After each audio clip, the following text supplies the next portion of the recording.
हामी यहाँनिर माछा हेर्दैछौँ। माछानेरि सर्प पनि छ। यसरी सर्प यसरी हेरिरहेछ यहाँनिर। यो सर्प हो। यहाँनिर माछाहरू त्यहाँ यो लेखिरह। यता हामी चाहिँ अहिले यहाँनिर आइपुगेको छौँ हर्क सन्तानको के भन्छ पार्कमा। यो यति राम्रो छ। यो यहाँ दादा आउँदै हुनुहुन्छ। अब पछि आउनुहुन्छ। ल म पहिले यता देखाउँछु। यहाँ कति राम्रो फुल फुलिरहेछ। अब यहाँ कस्तो राम्रो सनसेट देखिरहेछ यहाँबाट। अब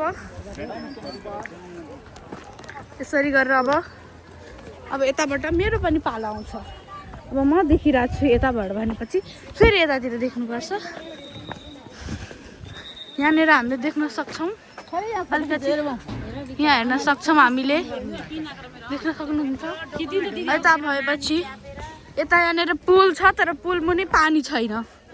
त्यो पनि राम्रो छ। तर यहाँनिर हामीले देख्न सक्छौँ एउटा फाउन्टेन पनि छ। कस्तो राम्रो हो।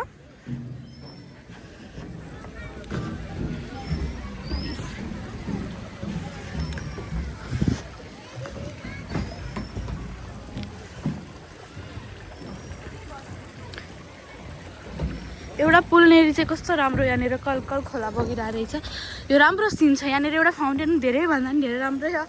अहिले चाहिँ म एउटा पुलबाट देखाइरहेको छु। यहाँको सिन निकै नै राम्रो छ।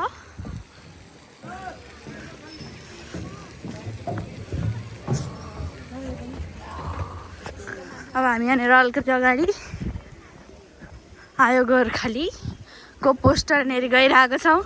गोर्खालीको पोस्टरको मुखमा चाहिँ एउटा गुन्डाको मुख टाँसेको रहेछ। यहाँ देख्न सक्नुहुनेछ। एउटा गुन्डा दिएर थोतै गुन्डा भन्न सकिन्छ। यहाँनिर आयो गोर्खालीमा गुन्डाको पोस्टर अलि सुहाएन भन्न चाहन्छु म। त्यसरी गुन्डा निक्लेर भागिरहनु भएको छ।